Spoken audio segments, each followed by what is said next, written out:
I already made up my mind that when I get married, number one, I'm going to be eating together with my wife from the same plate.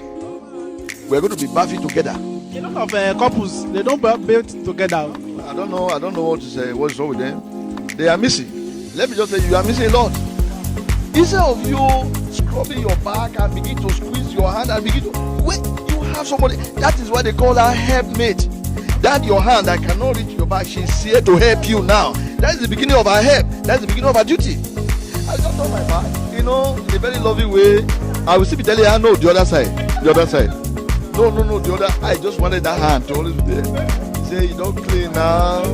You don't clean now. I said, okay. Mama, what to do that? What now? Mama, the first day you go back with her, you know, say you are shy. The first day, how was the experience? Experience that, oh, thank God, this is my husband. I'm bathing with my husband.